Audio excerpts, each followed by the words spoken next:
হনুমান হয়েছে। চকলা দে। এই তুই কি হনুমান নাকি রে? কলা কই মুখে। এই মুখে ওই ফেলে দিয়েছে। বদমাশ এই যে।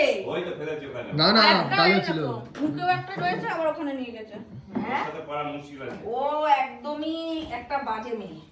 শয়তান মেয়ে আমি বলছি। এত বদমাইশি মনে হয় কেউ করেনি। না না না আর দেখো কিছু করলে মুখটা এরকম করে যে কোনো জায়গায় লুকিয়ে পড়বে। কত উঁচু করে বিস্কুট দেবে। হ্যাঁ। পুরো বিস্কুট মুখের মধ্যে, মানে রোজ আমরা ওর মুখের গুলো খাই। কি বলছো এটা না? আর টাকার জন্য তো আছে। তো সুনাম তো একটাও শুনি না রে। এই শোন, আর ডাকবে, ডাকা যদি তুই দেখিস, মানে মাথা মানে উঠছো না কেন, তুমি নড়ছো না কেন? ও ঘুমের থেকে ওর ঘুমটা আমি কি বললাম? না বড়গুলোর থেকে কি শিখবে? ছোটগুলো ছোট কাছ থেকে বড়টা সবাই শিখছে। শিখছে ওরা। ওই যে শিখেছে এই যে। হ্যাঁ, ওই যে। ওই দেখো। ওই দেখো দেখো টিকলি যেমন মুখে নিয়ে ঘুরছে ওই যে আমার মিষ্টি নিয়ে এসেছে। দেখুক টিকলি, এখনই নিয়ে নেবে। ওই দেখ টিকলি, ওই দেখ মাসির মুখে কি?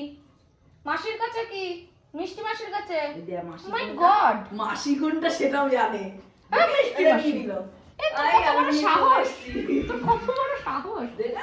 আমার মিষ্টিটা না বেচারি আমার কি খারাপ লাগে এখন ওর জন্য। ও একদম মানে নাজেহাল ঠিক হয়েছে, অবস্থা। তুই আসার পরেও আমার এরকম অবস্থা হয়েছিল। ঠিক হয়েছে এবার। কর্মা রিটার্ন, মিষ্টি কর্মা পেয়ে গেছে।